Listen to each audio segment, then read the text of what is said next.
하나님의 말씀 우리가 함께 읽읍시다. 하나님의 말씀은 요한복음 6장입니다. 요한복음 6장 5절에서 13절 말씀까지.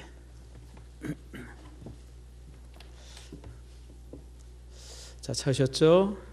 자, 우리 같이 교독하겠습니다.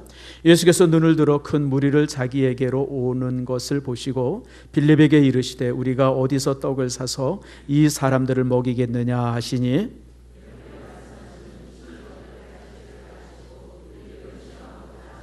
빌립이 대답하되 각 사람으로 조금씩 받게 할지라도 200데나리온의 떡이 부족하리이다.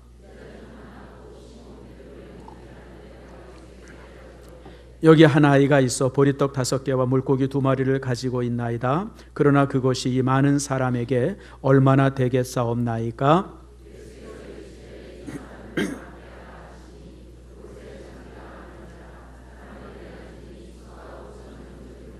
예수께서 떡을 가져 축사하신 후에 앉아있는 자들에게 나눠주시고 물고기도 그렇게 그들의 원대로 주시니라.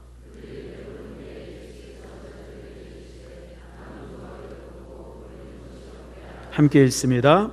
이에 고두니 보리떡 5개로 먹고 남은 조각이 12바구니에 찼더라. 아멘. 기도합니다. 하나님 감사합니다. 감사절날 우리가 함께 하나님 앞에 찬양하고 기도하며 또 우리가 말씀을 기대합니다.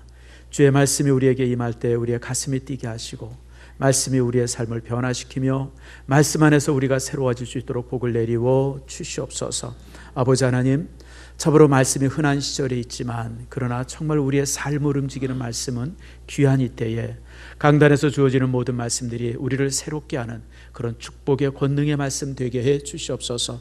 말씀이 할 때 기적이 나타나게 하시고 우리의 삶의 문제들이 정말 놀랍게 해결되어지는 축복들 내리워 주시옵소서. 감사드리고 예수님의 이름으로 기도드립니다.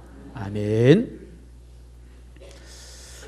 올해 이제 우리가 감사절을 맞이했습니다. 감사절을 맞이하면서 한 해를 가만히 돌아보니까 올해는 그 어느 해보다도 참 힘들었던 것 같아요. 대통령 탄핵으로 인해서 이제 또 선거가 있었고요. 뭐 그뿐 아니라 이제 중국 사람들이 또 이제 사드라고 하는 이것으로 인해서 이제 보복하면서 여러 가지 경제적으로 어려움도 있었습니다. 또 이제 북한의 핵실험이나 이런 걸 통해 가지고 우리 강국들 틈바구니에서 우리가 정말 우리가 할 수 있는 게 아무것도 없다고 하는 사실들을 다시 보면서 자존심도 참 많이 상했던 그런 한 해였었습니다. 이제 참 이렇게 나라가 새로워지면 대통령이 바뀌면 좀 경제적으로 좀 좋아지려나 기대했지만 여전히 우리나라가 가지고 있는 고질적인 근본적 문제 때문에 청년 실업이라든지 이런 문제는 전혀 변함이 없이 참 이렇게 있음을 보면서 참 힘든 한 해를 우리가 보내고 있고요. 그러면서 또 이제 우리가 앞으로 우리나라가 어떻게 될 것인가 이렇게 바라보면서 어떤 희망보다도 참 앞으로는 더 힘들어지겠구나라고 하는 그런 생각을 갖는 그런 한 해입니다. 그런데요, 제가 월요일 날 저 능곡 쪽에서 장항동 쪽으로 차를 몰고 갈 기회가 있었어요. 요거 호수로 길 있잖아요. 난 세상에 그렇게 이쁜 길을 못 봤어요. 지금은 조금 비가 오고 바람이 불어서 좀 떨어졌는데요. 월요일, 화요일에 이 호수로 길은요, 정말 말할 수 없이 이뻐요. 그 단풍이요, 그냥 막 피가 뚝뚝 떨어지는 것 같아요. 시뻘건 단풍이 그냥. 그리고 그래서 그 단풍을 보면서 참 하나님께서 우리에게 또 이런 위로를 주시는구나.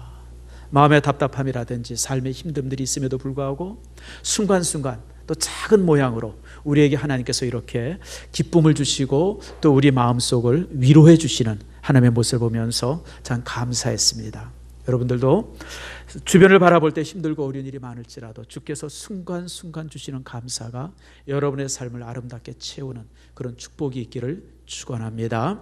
오늘 우리가 읽은 이 본문의 말씀은 너무너무 유명한 말씀이죠. 오병이의 기적은요, 제가 보니까 우리 성도들이요, 지금까지 설교 들은 것만 해도 수십 번이 넘을 겁니다. 너무 잘 알고, 아이고 목사님 뭐 또 그걸 또 읽었어요. 내가 그 설교 얼마나 많이 들었는데. 그래도 여러분, 반복 교육이 제일 좋은 교육입니다. 그래서 오늘 이 시간에 이 오병이의 기적을 통해서 다시 한번 우리가 은혜를 나누려고 합니다. 여러분, 오병이의 기적은 성경에 나오는 기적 중에 최고의 기적입니다. 가나의 혼인잔치 기적이 얼마나 놀라웠습니까? 그런데도요, 여러분, 가나의 혼인잔치 그 내용은 딱 요한복음에 한 번밖에 안 나옵니다. 다른 데는 그런 기록이 없습니다. 예수님께서 이렇게 이 땅에 임하셨을 때 천군 천사가 불렀던 찬송이 얼마나 대단해요. 그래도 그거요, 누가복음에만 기록이 돼 있어. 다른 성경에는 언급이 없습니다. 대부분의 이 말씀들이 보통 성경 한 권, 두 권에는 이렇게 기록이 돼 있지만 사복음서에 다 나와 있는 기적의 역사는 몇 개 안 됩니다. 그 중에 하나가 이 오병이어의 기적입니다. 그러니까 베세다 들녘에서 되어졌던 이 오병이어의 기적은요, 이 제자들에게서 너무너무 큰 충격이었던 거예요. 정말 천지개벽과 같은 충격이었었어요. 그래서 마태, 마가, 누가, 거기뿐 아니라 요한복음에까지 이 기적이 그대로 적히고 있는 것을 봅니다. 얼마나 놀라웠어요? 근데 이 기적은요, 제자들에게만 충격이 된 게 아니라 그 기적에 참여했던 백성들, 군중들에게도 얼마나 큰 충격이었는지 몰라요. 그래서 여러분이 본문의 말씀 우리가 읽지 않았죠. 15절의 말씀에 보니까 이 기적을 체험했던 군중들이요, 예수님을 왕으로 삼으려고 그래요. 왕으로. 자, 우리 왕으로 추대하자. 저런 사람이 왕이 되면 로마를 물리칠 것이고 옛날 다윗 왕처럼 이 나라를 그냥 완전한 나라로 만들 것이다. 이래가지고 왕으로 추대하려고 하는 그런 어떤 그 추대 움직임이 있어서 예수님이 도망을 합니다. 어디로 도망하냐면 산으로 도망쳐요. 내가 보니까 예수님의 트릭이 있었더라고요. 다 배를 타고 제자들은 배 타고 가게 해요. 그러니까 백성들이 어디 쫓아가겠어요? 배 쫓아가죠. 근데 예수님은 어디로 튀었어요? 여러분, 성경을 좀 재밌게 읽으세요. 예수님은 15절 보니까 산으로 가셨어요. 산으로. 그러니까 제자들과 무리들은 배 타고 다 절로 건너가게 하니까 그냥 군중들이 다 아마 배 따라간 것 같아요. 그러니까 예수님은 산으로 올라가셨어요. 백성들과 제자들과도 따로 따라서. 그리고 그 이제 유명한 무리를 걸었던 기적이 바로 이제 오병이어 기적 다음에 이제 그것이 이어집니다. 자, 여러분, 이처럼 참 이 오병이어의 기적은 대단하고 놀라운 능력의 기적이었었는데, 오늘 이 기적을 가만히 살펴보면 기적이 저절로 일어난 게 아니에요. 여러분, 기적이라고 하는 것이 저절로 나타나지 않습니다. 갑자기 어느 순간 무슨 복권이 당첨되듯이 그냥 펑 하고 요술 부리듯이 나타나지 않아요. 기적에는 언제나 기적을 일으킬 만한 원인들이 있어요. 오늘 우리가 이 감사절을 맞이해서 저는 여러분들의 삶이 이 기적이 가득 찬 삶이 되기를 원하면서, 오늘 이제 우리의 삶에 참 많이 기적이 필요하잖아요. 여러분, 우리 민족도 지금 얼마나 많은 기적이 필요해요. 정말 우리 민족이 사면초가 아닙니까? 정말 우리가 이 안에서는 텅텅거리고 사는 것 같은데, 세계적인 어떤 국제적인 상황을 바라보게 되면요, 정말 사면초가요. 강대국이 삥 둘러싸가지고 숨도 하나 제대로 못 쉬고, 외교부 장관이라든지 무슨 대통령이 이 어떤 세계 질서에 대해서 말 한마디 잘못하면 그냥 아주 난도질을 당하는 그런 시대를 우리가 살고 있어요. 정말 우리 민족은 어떤 면에서 기적이 필요해요. 근데 여러분, 우리 민족만 그렇습니까? 우리의 삶도 그렇잖아요. 참 답답한 게 많잖아요. 힘든 게 많잖아요. 근데 이게 우리의 삶에 하나님의 기적이 필요한 시대를 우리가 살고 있는데, 어떻게 하면 우리의 삶에 그 놀라운 기적, 우리의 소망들을 이룰 수 있는 그 축복의 기적들이 이루어질 수 있는가라고 하는 것을 우리의 말씀을 통해서 함께 나눕니다. 이제 성지순례 가면 꼭 방문하는 곳 중에 하나가 이 베세다 들녘입니다. 베세다 들녘은요, 이 갈릴리 바다 옆에 있는 큰 들판인데 지금도 아주 그냥 굉장히 활량한 들판으로 이제 남아 있습니다. 거기에 예수님이 설교하실 때에 5,000명이, 남자만 5,000명이 모였습니다. 근데 여러분, 남자만 5,000명이 모였으니까 여자나 아이들까지 합하면 2만 명 정도 되어지는 거대한 숫자입니다. 여러분, 말이 2만 명이죠. 2만 명 모여보세요. 저는 가끔 이제 광화문에서 집회를 해요. 무슨 촛불 집회라거나 그럴 때 그냥 그 집회를 하는 사람들이 뻥이 얼마나 센지 100만이 모였다. 무슨 수로 거기에 100만이 모여요, 여러분들? 여러분, 요지를 갖다 세워도 100만 못 세울 텐데, 사실 2만 명은요 대단한 숫자입니다, 여러분. 그게 그런 숫자들이에요. 그리고 또 그 당시에 무슨 이런 마이크가 있었어요, 확장기가 있었어요. 그냥 육성을 하는 설교 아닙니까? 그러니까 그 많은 사람들이 예수님의 설교를 직접 음성으로 들을 수 있는 사람들의 숫자는요 1,000명 내외일 겁니다. 나머지 사람들은 그냥 다 멀리서 예수님의 얼굴만 쳐다보고 서 있는 모습만 보고 이제 그러고 있었던 거예요.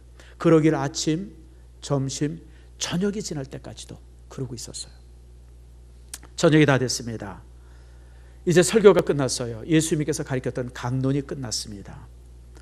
끝나면 어떻게 해야 돼요? 여러분, 예배 마치면 어떻게 해요? 집에 가죠. 뭐 해야 되나? 뭘 끝나고 있어요. 예배 마치면 집에 가야 되잖아요. 근데 끝나고 나서 가야 되는데 이 2만 명의 사람들이 움직이질 않아요. 가만히 그 자리에 있는 거예요. 두 가지 이유가 있을 수 있어요. 너무 그 자리가 감격이 되어져서 움직일 수 없었던 그런 감동이 있었던 게 하나 있을 것이고, 또 하나는 갈 데가 없어요. 해가 졌지만 집에 가본들, 마을에 가본들 뭘 하겠나 싶으니까 이 사람들이 그냥 움직이지 않고 거기서 이제 노숙하려고 그냥 그러고 앉아 있는 거예요. 자, 여러분, 잠자는 것도 힘들지만 그 사람들이 하루 종일 있으면서 배가 고팠죠. 다 굶주리고 있었어요. 그래서 예수님께서 옆에 있는 빌립에게, 야, 이 사람들이 이렇게 많은데 우리가 이 사람 저녁을 좀 마련해 주자. 그랬더니 빌립이 뭐라 그런지 아세요? 똑똑해요. 쫙 보더니 몇 명 있는지를 딱 계산이 됐어요. 그리고 주님한테 뭐라 하죠? 주님, 여기 있는 사람 다 먹이려면 200데나리온어치의 떡을 사도 모자랄 겁니다. 200데나리온이 얼마냐면요, 지금으로 환산하면 1데나리온이 한 사람이 하루 노동하는 품삯이에요. 여러분, 우리 노동자들, 막 노동자들이 이제 어디 가서 일하면 하루에 얼마 받아요? 한 10만 원 정도 받죠. 여러분, 10만 원 받으면 많이 받는 겁니다. 우리 최저임금이 지금 얼마예요? 지금 8,000원이가 되고 이제 앞으로 10,000원 된다고 그러지 않습니까? 10,000원 되려면요, 10,000원 되면 하루에 10시간 일해야 받는 돈들이에요. 근데 아무튼 그 돈이, 그러니까 한 10만 원 정도 친다고 그러면 200데나리온이면 얼마입니까? 2천만 원이에요. 2천만 원어치의 떡이 있어야 이 사람들을 먹이는데, 문제는 뭐냐면 우리가 지금 2천만 원이 없어요. 돈도 없고, 또 문제는 뭐냐면 2천만 원이 혹시 있을지라도 어디 가서 이 많은 떡을 살 수가 있습니까? 다시 말하면 빌립의 대답은 뭐예요? 할 수 있다, 할 수 없다? 할 수 있다, 없다? 할 수 없다. 교회 보면 이렇게 똑똑한 사람들이 참 많아요. 뭔가 하나님 앞에 일하려고 그러면 꼭 회장님 그거 할 수 없어요. 아주 난 끔찍하게 싫어요. 여러분, 교회라고 하는 곳은요, 항상 할 수 있다고 시작하는 곳이 교회예요.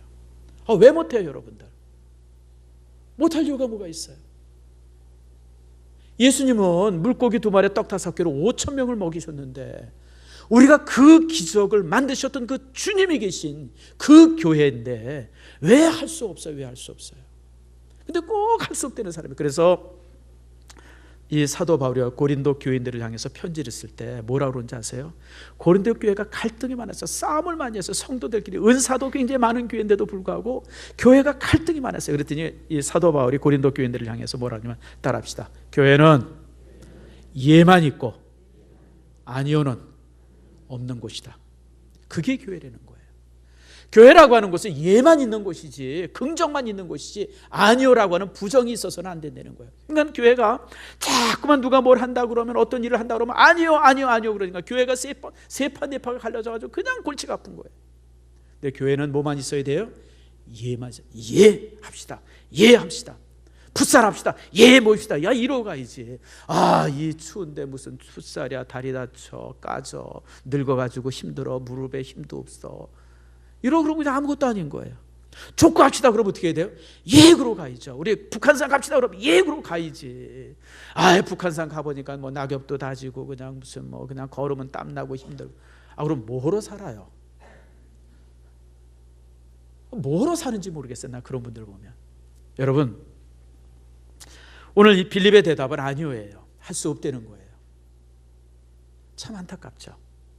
그런데 안드레가 옆에서 이제 뭘 하나 가져왔어요. 그게 뭐냐면 어린아이가 가지고 있던 도시락을 가져온 것 같아요. 아마 안드레가 이제 다니면서 그랬던 거예요. 여기 혹시 뭐 얻을 거 있는 사람 있어요? 불렀더니 어떤 아이가 자기가 가지고 있었던 조그만 도시락을 하나 가져왔어요. 그 도시락이 뭐냐면 물고기 2마리와 보리떡 5개예요. 물고기도 여러분 큰 물고기가 아니라 이런 손바닥만한 물고기, 멸치보다 조금 큰 물고기예요. 그게 이제 아마 구워서 엄마가 줬던 것 같아요. 근데 보리떡은 가난한 사람이 먹는 가난한 음식이에요. 그러니까 그거 여러분, 요만한 개떡 5개와 물고기 2마리는 얼마나 계산? 요거보다 조금 컸을 거야. 요만한 거 이제 주님께 가져왔어요. 아마 이제 이 아이가 자기가 먹으려고 했던 이제 저녁 식사거리예요. 그러나 주님도 배가 고플 거라고 하는 이 사실을 알고 자기의 것을 이제 예수님께 드린 거예요. 근데 여기서 기적이 나타나요. 참 놀라운 사실 중에 하나는요, 모든 기적은 기적의 씨앗이 있어야 됩니다. 기적의 씨앗 없이 기적이 나타나는 일이 없어요. 항상 여러분 성경에 기적들이 많이 나타나는 것 같지만요, 실제 성경이 그렇게 기적 많이 나타나지 않습니다. 성경의 기적의 시대는 세 시대밖에 없어요. 엘리야와 엘리사 시대, 그리고 모세 시대, 그리고 예수님 시대, 사도 시대, 요 세 시대만 기적이 나타나죠. 다른 때는 거의 기적이 나타나지 않습니다. 그런데 특별히 그런 기적이 많았던 시대의 특징들을 가만히 살펴보면 언제나 기적이 일어나기 전에는 기적의 씨앗들이 있었어요. 믿음의 씨앗이 있었고, 헌신의 씨앗이 있었고, 충성의 씨앗이 있어요. 그런 씨앗들이 있었을 때 기적이 나타나지, 저절로 그저 그냥 무슨 요술하듯이, 무슨 이렇게 마술 부르듯이 그렇게 일어난 기적이란 성경 안에 없다고 하는 사실을 기억하세요. 여러분, 기적의 씨앗이 어때요? 아이가 바친 작은 도시락이에요. 보잘것 없어요. 정말 보잘것 없어요. 여러분들 5천 명이 기다리고 있는데, 장정만 다 앞에서 한 2만 명의 사람이 있는데 예수님 혼자 먹어도 간에 기별달가는 작은 덩어리인데, 근데 그것의 트림이 이렇게 놀라운 기적을 만든 거예요. 성도 여러분, 우리 모습 속에서 몇 가지 우리가 확인할 수 있는 게 있습니다. 첫 번째로는요, 기적이 나타나려면 드림이 있어야 되고, 그 드림 앞에 감사가 있어야 돼요. 특별히 여러분, 작은 것에, 보잘것없는 것에 감사할 수 있어야 돼요. 크고 대단한 것에 대해서 감사하는 게 아니라 정말 아무것도 아닌 것에. 여러분, 올해 이렇게 힘들었잖아요. 여러 가지로 참 불편했잖아요. 참 마음 졸였을 때가 많았잖아요. 그런 마음을 가지고 있다가도 여기 앞에 있는 이 국화 모습 보면서, 아, 이쁘다. 참 하나님, 이런 어떤 그 기쁨을 주신 거 감사합니다. 어떻게 생각하면 참 보잘것없는 건데, 또 여러분 저 호수를 지나면서, 또 호수공원을 산책하면서 그 서늘한 바람을 받으면서, 아, 참 이쁘다. 여러분, 이렇게 감사할 때 여러분 기적이 여러분의 삶에 있음을 기억하시길 바랍니다. 예수님이 그러셨어요. 작은 드림이 있었고, 그 작은 드림 앞에 주님께서 감사하는 거예요. 하나님 감사합니다. 특별히 여러분, 이 불가능한 일 아닙니까? 전혀 있을 수 없는 일 아니에요? 그럼에도 불구하고 그 불가능 앞에서 주님께서 기도하셨을 때 이렇게 기적을 만들어낸 겁니다.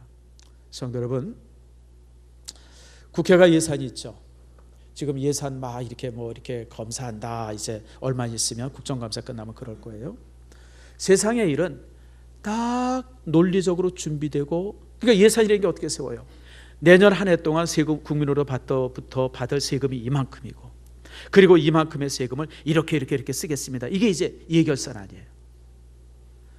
교회는 그런 준비와 그런 계획을 세우는 곳이 아니에요. 교회라고 하는 곳은 하나님의 기적을 만드는 곳입니다. 그런 거 전혀 준비되지 않고, 그런 거 전혀 없음에도 불구하고 기적을 만들어가는 곳이 교회죠. 그래서 우리 교회는요, 이렇게 예산을 잘 안 세요. 결산만 세웁니다. 하나님, 우리가 이렇게 하기를 원합니다. 이런 가운데서 하나님께서 결산을 주시옵소서, 물질을 주시옵소서라고 우리 교회가 이제 예산을 세우고 참 그래왔음을 봅니다.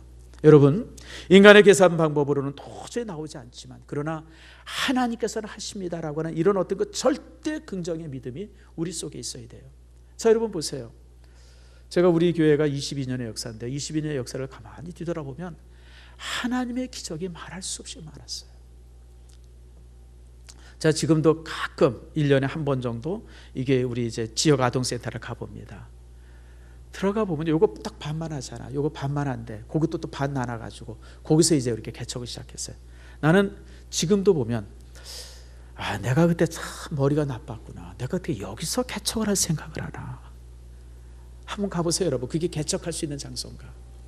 입구는요, 여러분, 요만한 유리탑 하나가 입구예요. 난 지금도 기억나는데, 어떤 성도가 왔는데, 목사님, 내가 이 교회 오려고요 몇 번 빙빙 돌다가 딴 교회 갔어요. 왜냐하면 입구를 몰라가지고. 교회가 있다고 간판이 있어서 교회는 있는 것 같아요. 어디로 가야 교회인지를 몰라가지고. 여러분, 그런 곳이에요. 근데 그런 곳에서 우리가 이제 주상가로 옮기고 또 장항동 우리가 구입하고 여기까지 오면서 모든 순간이 기적이었었어요. 하나도 준비된 것이 없었어요. 우리가 또 준비할 만큼 우리 교회가 그런 여유가 있는 교회가 아니에요. 선교하다 보니까 항상 우리가 마이너스였었고, 그런데도 불구하고 하나님께서 우리에게 참 이런 어떤 그 이제 귀한 기회를 주시고, 그 기회를 우리가 믿음으로 잡았을 때 이런 기적을 통해서 여기까지 오게 되어진 거예요. 성도 여러분, 여러분들이 이런 기적에 참 이렇게 함께하게 되어진 것 감사할 수 있기를 바랍니다. 그러므로 여러분, 예수님께서는 정말 불가능한 상황, 인간으로 생각할 때는 절대 있을 수 없는 일들, 빌립이 얘기한 것처럼 우리가 돈도 없지만 살 수 있는 곳도 없습니다라고 절대 불가능한 그 상황 속에 주님께서 감사하고, 그리고 주 앞에 이렇게 나눴더니 이런 기적이 있음을 보게 되어집니다. 말씀을 맺습니다. 우리가 다 믿음의 사람이죠. 여기 믿음 없는 사람이 어디 있어요? 다 믿음의 사람입니다. 근데 제가 이렇게 살아보니까 믿음의 사람들이 두 부류가 있어요. 한 부류는 기적을 만드는 믿음의 사람들이 있어요. 기적을 만들어요. 또 한 부류는 기적을 구경하는 사람들이 있어요. 기적을 구경하는 사람. 제가 신앙생활을 지금까지 해오면서 느끼는 게요, 제가 처음 믿음 생활할 때 70년도죠. 70년대에는 교회에 기적이 참 많이 나타났습니다. 진짜 그때 기적이 많았어요. 저는 지금도 기억되는 기적들이 참 많습니다. 어떤 그 치유의 기적이라든지 어떤 삶의 기적들, 이런 것이 교회 안에 참 많이 나타났고, 그걸 가지고 참 얼마나 감격했는지 몰라요. 그래서 여러분, 70년대 지나면서 80년대 90년대가 한국 교회가 굉장히 성장이 급했던 것은 교회 안에 그런 기적들이 많아서 그래요. 그런데 이 90년대 2000년대 지나오면서 교회의 기적이 사라지기 시작합니다. 풍요해서 그래요. 하나님 앞에 더 이렇게 그냥 애써 매달릴 필요가 없을 정도로 교회가 넉넉해지면서 교회의 기적이 사라지기 시작합니다. 참 저는 그런 부분들이 참 가슴 아파요. 저는 우리 교회는 여러분 이 시대를 살지만 날마다 기적을 만들 수 있는 그런 축복의 교회가 되어지고, 여러분들이 그런 기적의 주역이 되어지기를 축복합니다. 여러분 그래야 돼요. 그래야 신앙생활하는 것 같죠. 여러분, 믿음 생활이 재밌을 때가 있어요. 언제 재밌습니까? 기적을 맛보고 기적을 경험할 때예요. 내가 내 삶을 통해서 기적을 만들어가면요, 믿음 생활이 얼마나 기쁜지 몰라요. 이게 구원받은 거구나, 이게 하나님의 백성이 된 거구나, 이런 것을 체험하고 살아가요. 근데 여러분, 기적을 구경만 하면요, 솔직하게 재미가 없어요. 나는 뭔가 후회도 되어지고요. 참 그렇게 되어지죠. 아무쪼록 우리 이제 오늘 추수감사절을 맞이하면서 오병이어의 이 사건을 우리가 함께 나눕니다. 여러분, 일어날 수 없는, 그리고 도저히 불가능했던 그 상황 안에서 아이의 바침과 또 이제 안드레의 믿음, 그리고 예수님의 그 축사의 축복의 감사의 기도, 그것이 정말 5천 명을 먹이고 12강주리가 남는 기적을 만듭니다. 여러분도 하나님 앞에 이렇게 어린아이 같은 그런 기적의 씨앗을 만드는 사람, 또 안드레처럼 믿음으로 주 앞에 나올 수 있는 사람, 또 예수님처럼 모든 상황, 그것이 불가능하고 작고 보잘것없을지라도 그것을 붙들고 감사 기도할 수 있는 여러분들의 믿음이 되어지기를 축복합니다. 이 시간에 우리가 이제 애찬식을 갖습니다. 우리 장로님들 다 앞으로 나오시기 바랍니다. 우리 장로님들 3분의 1은 떡을 나누시고요, 3분의 1은 지금부터 잔을 채우기 바랍니다. 잔을 가져오신 분들은 다 이렇게 잔을 보여주어서 우리 장로님들이 잔을 나누는데 이제 여러분 이렇게 함께 할 수 있도록 그렇게 할 수 있기를 바랍니다. 자,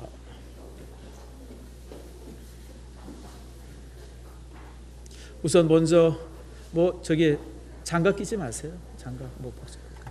장갑 끼지 마시고 빨리 이제 나누시기 바랍니다. 자, 한 줄에 한 분씩 떡은 가져가시고요. 다른 장로님들은 다 잔을 가져가 잔을 하시도록 그렇게 나누시길 바랍니다.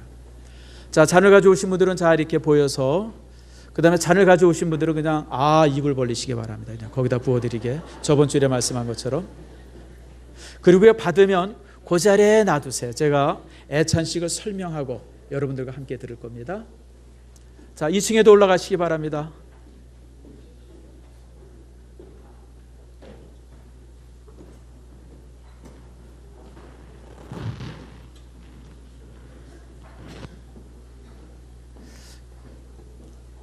자, 지금 3층에 아무도 안 올라가시는데 빨리 두 분 올라가세요.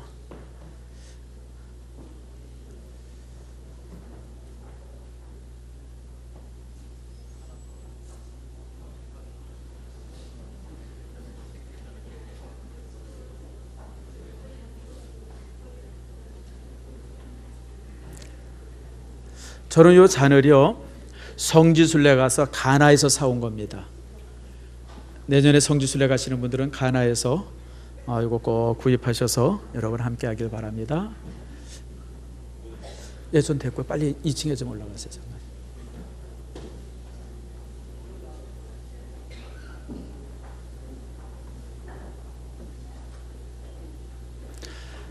자, 지금 이제 받으신 분들은 앞에 놓고 애찬식에 대해서 설명을 좀 듣기 바랍니다.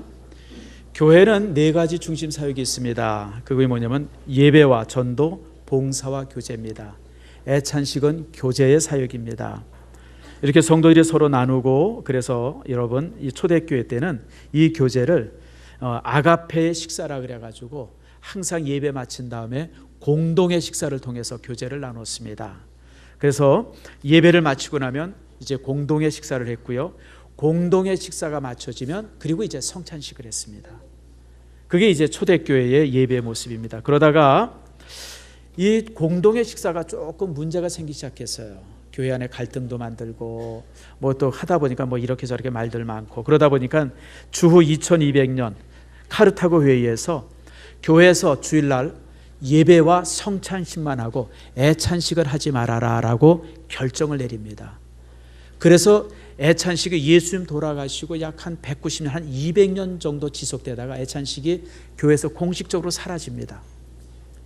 그러다가 이제 우리 교회가 개척을 시작하면서 20년 전부터 이제 애찬을 시작하기 시작했어요. 그래서 아마 대한민국에서도 애찬식을 하는 교회들이 좀 있는 걸로 제가 압니다. 그래서 여러분들, 그래서 이제 우리가 애찬식이 이제 되어집니다. 자, 그래서 애찬식에는 목적이 세 가지입니다. 자, 첫 번째 목적이 뭐냐면 한번 따라합시다. 사랑으로 천국을 이룬다. 그게 애찬식이에요. 서로 다를지라도 포용하고 이해하고 세워줄 때 교회가 애찬식이 되어지는 겁니다. 그래서 여러분, 애찬식이 단순히 우리가 오늘은 상징적인 의식으로 되어지지만 여러분이 참여하신 여러분들은 항상 작은 천국을 이루는 데 함께 하길 바랍니다. 두 번째 따라합시다. 서로 간에 책임감을 회복한다. 교회는 책임이 있어요. 무슨 책임이냐면 가진 사람은 가지지 못한 사람을 돌볼 책임이 있어요. 신앙이 먼저 된 사람은 신앙이 처음 시작하는 사람을 돌봐야 할 책임이 있습니다. 힘 있는 사람은 연약한 사람을 돌봐야 하는 책임이 있어요. 이게 로마서 15장에 나오는 말씀입니다. 그래서 여러분, 이 애찬식을 통해서 이런 그 책임감, 내가 이제 높아졌다고 해서 힘 있다고 해서 내가 부자라고 해서 혼자 잘 먹고 잘 사는 것이 아니라 항상 연약한 사람을 돌봐야 하는 책임이 우리에게 있다라고 하는 거 기억하시길 바랍니다. 세 번째로는 성도가 그러므로 하나가 되는 겁니다. 고린도전서 1장 10절입니다. 우리 애찬식의 이 말씀이죠. 제가 있습니다. 형제들아, 내가 우리 주 예수 그리스도의 이름으로 너희에게 권하노니 모두가 같은 말을 하고 너희 가운데 분쟁 없이 같은 마음과 같은 뜻으로 온전히 합하라. 한번 따라합시다. 같은 말, 같은 마음, 같은 뜻, 같은 꿈. 이게 애찬식의 목적이에요. 그래서 애찬식을 통해서 우리가 하나가 되어지는 거예요. 그래서 서로 사랑하고 서로 책임져 주고 서로 이제 이렇게 온 성도, 온 교회가 하나가 되어지는 것. 이게 바로 애찬식입니다. 자, 여러분 잔을 한번 들어봅시다. 제가 기도하겠습니다. 하나님, 오늘 우리가 애찬식을 갖습니다. 이 애찬식을 통해서 우리 일산신성교회가 진정으로 하나 되게 해 주시옵소서. 같은 말을 하고 같은 뜻을 갖고 같은 꿈을 갖는 저희들 되게 해 주시옵소서. 교회에는 다양한 사람들이 모입니다. 나이도 다르고 직업도 다르고 배운 것도 다르고 성격도 다르고 출신도 다릅니다.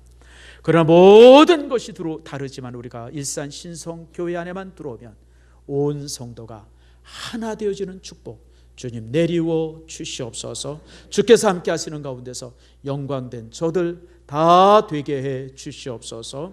오늘 이 시간 우리가 하나 되기를 위해서 애찬실 같습니다. 하나님 영광 받아 주시옵소서. 예수님의 이름으로 기도드립니다. 아멘. 자, 이 시간에 사랑합니다, 축복합니다. 자, 나누길 바랍니다. 잔은 내가 들고요, 떡은 내 떡 내가 먹는 게 아니라 한 사람이 5사람에게 나눠주고 5사람으로부터 받아 먹기 바랍니다. 그거 못하면 교회 안에서 인간관계 아주 실패한 사람입니다. 그리고 우리 일산신성교 예배 시간에 마음대로 다닐 수 있는 시간, 이 시간입니다. 여러분들이 다니면서 서로 간에 모르던 사람 이렇게, 그리고 떡을요, 여기 보세요, 이렇게 띄워서 아 하세요 이러면 여러분 안 돼요. 띄워서 두세요, 그렇게 하는 거예요. 알겠습니까? 여러분 띄워서 주지 말고, 자, 지금부터 시작하기 바랍니다. 5분 동안 떡들을 나누기 바랍니다. 나눌 때 사랑합니다 그러세요. 사랑합니다, 축복합니다, 그러고 나누세요.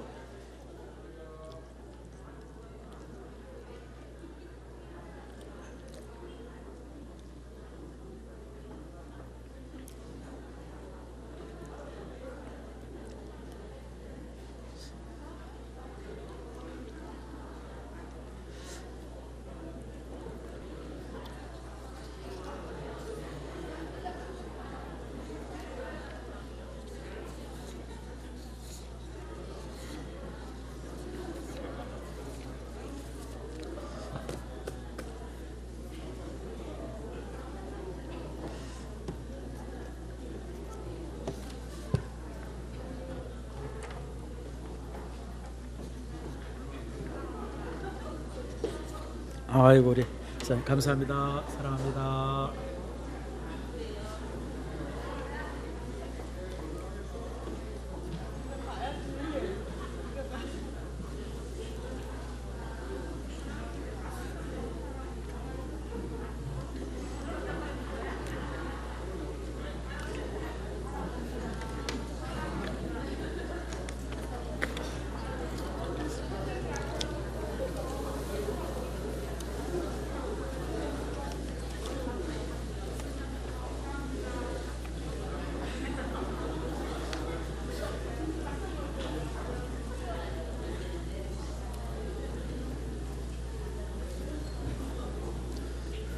우리 3부 예배 때는 막 다니면서 많이 이렇게 전하고 그러는데 4부 예배는 좀 서먹한 것 같아요. 서로 잘 나누고 그럴 수 있기를 바랍니다. 자, 내가 5사람에게 줬다 한번 손 들어 보세요. 내가 보니까 인간관계 실패한 사람들이 되게 많아요. 내가 5사람으로부터 먹었다 한번 손 들어 보세요. 나는 5사람이 안 된다 손 들어 보세요. 여기 불쌍한 사람들인데 좀 서로 나눠주세요.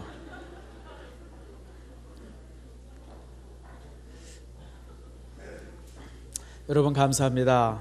여러분이 예찬식은요, 우리가 형식적으로 의식을 행했지만 이거는 교회 안의 선포입니다. 우리가 하나 되겠습니다. 그리고 우리가 서로 돌보겠습니다. 우리가 사랑하겠습니다라고는 선포가 애찬식입니다. 오늘 되어졌던 일들이 여러분의 삶에 아름답게 열매 맺어 되어지기를 축복합니다. 우리 다 같이